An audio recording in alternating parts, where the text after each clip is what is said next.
Cool, thank you. Good afternoon. The role for the video conference, or the teleconference this afternoon, is to talk about the dangerous fire conditions across South Australia that we're going to fire bans being imposed. And I guess the message for the CFS wants to issue is that a number of holiday makers, either returning or moving throughout the state, need to be aware of the conditions, be mindful of where safe refuge areas are, and monitor the CFS app and websites in regards to fire activity. We've seen residents get caught on the road over a recent pinery fire and over in Western Australia where people have been caught on the road. So we want to make a clear message that people travelling throughout the state need to take precautions. What are those areas of concern? I'll just hand over to John Nairn for the Bureau to, I guess, summarise where the weather for tomorrow and the conditions we're likely to face. Thanks. Okay, so we've got a wind change coming through tomorrow, and we're getting very hot conditions ahead of that wind change. And with that, there is also rather windy conditions as the front moves through. So Adelaide is going to see that change in the middle of the day, and it will take pretty much the rest of the afternoon for it to reach through to the eastern parts of the state. This will put mostly the ranges in the mid-north and the upper and lower southeast most exposed to the stronger winds in the northwesterly. And then, should there be, unlucky enough to be, any fire starts, the southwesterly change that comes through will be of similar speed. And so that will push fire as readily for a while. It will push it as well in the southwesterly as it does in the northwesterly. So those are rather dangerous conditions for those zones in particular, and those areas I believe we are probably going to see as extreme fire danger. And then there are large parts of the rest of the state, apart from pretty much the western half, where we're going to see severe fire danger, mainly due to the high temperatures and wind, but not nearly as much wind as we'll see through the mid-north, the Flinders and the upper and lower southeast. Is lightning a problem tomorrow as well? Certainly, the change, particularly, there are two phases to the thunderstorm activity tomorrow. We anticipate high-level, high-base thunderstorms to begin with, pushing in, and those will be dry in nature to begin with, so they do pose a form of risk that is higher danger. As the trough moves in towards the middle of the day, we will see thunderstorms forming around the trough, and those thunderstorms will be a bit wetter. There's a bit more humidity this time around than we've seen in previous weather conditions, and as a consequence we do anticipate that there will be some rain with those thunderstorms, particularly from midday onwards. How much rain?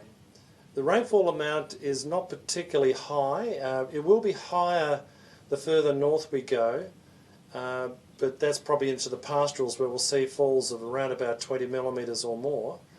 But in the south I'd anticipate falls around about up to 5 millimetres, and that's because we anticipate that the change will be moving through fairly quickly, so the thunderstorms will be travelling fairly quickly, the ones that form around that change. But I guess those strong winds will make it difficult to contain a fire if it does break out. That is the problem that you're facing, and that's why we're here today, because we do need to be vigilant around fires that start in very hot windy conditions, and particularly if they get started in the northwesterly ahead of the change, because of course, like pinery, you may end up with a flank fire that turns into the head of the fire, and you end up with a broad fire front. So those are the dangers that you have to take care of on a wind change day. Mark, will you be bringing in any extra resources tomorrow to deal with the risk? No, we'll just place our aircraft on standby and we'll move them around the state.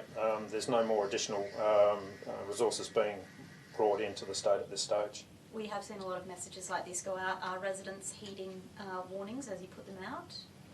Majority of them are heeding warnings, but I guess the message is sometimes they'll leave it too late to leave and get caught on the road, and really the message we want is, they've got to make that decision early about what they want to do in case a fire occurs, and they've got to be aware, and particularly with the cooler front moving through and the wind change, they need to have that situational awareness about fire activity and the movement of the fire with those strong winds. And Mark, just again, how dangerous, if a fire does break out tomorrow, how dangerous could it get? I'd probably compare it to like Pinery with those strong winds, and during the Pinery fire we saw that wind change came in, and as John said, that the flank of the fire now becomes the front. That's our concern, and we don't want people that are on the roads to assume that the fire's just travelling in one direction and it's not going to change. That's that situational awareness people need to really take into account. So is that a real concern for you guys? That we It might is. see things like Yes, it Wind is. Yeah, and we'll make that when the wind change comes in, and if there is a fire, we'll stress those wind changes in those warning messages so that goes out to the public. Because I guess a lot of people, as you said, holidaymakers would be in areas that they're not quite sure of at the moment. Yeah, not quite sure, and if they're on the roads, it's about where the safe area is or what they're going to do. Some people try and run through the fire or turn around, and we want them to make sure that they're just aware of the any potential fire or fires occurring by monitoring our applications and the news services. What are the fire bans, Mark? Can you be specific on what level is the fire danger? I'd have to hand that over to John. I haven't approved them at this stage. We've just got advice from the Bureau. Yeah, look, it is early advice, but we are aware that there will be at least 4 districts that are up in the extreme fire danger, and several others will be severe. It's the 4 districts in the west that won't be in those fire band class of danger. They'll be in the very high rating. The change will already be in the west, so that will reduce the fire danger rating out there. We might have to do that one again, that phone's ringing. Yeah. Is that my phone? No, it's my phone. Oh. It's right in his mic. Yeah. Got to sit there now. So you want to ask the question again? Yes, please. Just where are the fire bans and what level? Okay, we have at least 4 districts which are experiencing. You need to start that again. That fell. Channel 9. Yeah. You'll get it.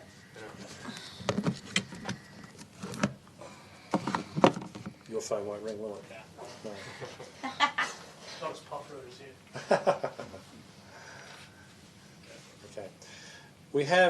We expect at least 4 districts which will be extreme fire danger, and that's due to the wind predominantly, the wind strength, and about up to 8 of the other districts which are more, the rest of the central and eastern areas that will be severe. The western half of the state, the remaining 4 districts, including Adelaide, will be very high. They're not nearly as high because of the other factors. One thing I will add, a piece of intelligence that's very useful should fire start, is to monitor weather radar. It does give you a very clear idea of where the seat of a fire is, and it will give you a sense of how dangerous a fire is. So weather radar will prove very valuable during the Pinery fire, and I think that's something that the community could afford to watch. How strong are you expecting winds to get tonight? They're going to be around 30 to 50 kilometres per hour. Now that's not as strong as we saw during the Pinery fire, but it doesn't mean that our forecast accuracy is perfect, and it doesn't mean that you might not see high winds under conditions that I can't forecast. So, but at this stage we anticipate 30 to 50 kilometre per hour strength winds, and this change is moving through fairly quickly as well, and that's different from the Pinery fire. That change took a very long time to come through, and it moved quite slowly. So there are differences in this weather pattern tomorrow, and thankfully it does come through as quite a cool change when it comes through. So, can you just summarise what your major concerns are, John? Like, the reason we're here today, what do you see as the big risk? I think the major risk is the strength of the northwesterly winds, particularly when I look at the areas near Adelaide, the elevated slopes on the exposed slopes to northwesterly winds. So when we see that strength of wind, we anticipate the areas around Snowtown and in the mid-north and down through the Mount Lofty ranges will blow reasonably well. And we have seen also that due to the configuration of the front as it approaches, it is tightening up the wind gradient in the lower southeast and the upper southeast. So for different reasons the winds are stronger down there, but they're both an area in which the northwesterly wind will be strong enough to cause us some concern about fire should it get started. Cool. Is that all? The other story that CFS has is we're in the process of deploying third incident management team that's being formed up between CFS, Department of Environment, Water and Natural Resources, Metropolitan Fire Service and SCS. So they depart tonight at 5:30 for a 7-day deployment to support those firefighters. How many people? 13, 13. yeah, And what kind of things will they be doing? have been utilised around the fire. And I guess the disasters we've had just shows that they would be more than willing to go and help others in need. Yeah, and we've received their support over pioneering the fires in the past, so you know it's time for us to offer that support back to other interstate agencies. So thanks. Thank you. Great. Okay, All right. nice. Thank you so Tom, much, you're still guys. acting reasonably. Yeah. When are they going to drop the acting? That's classified information. Matter of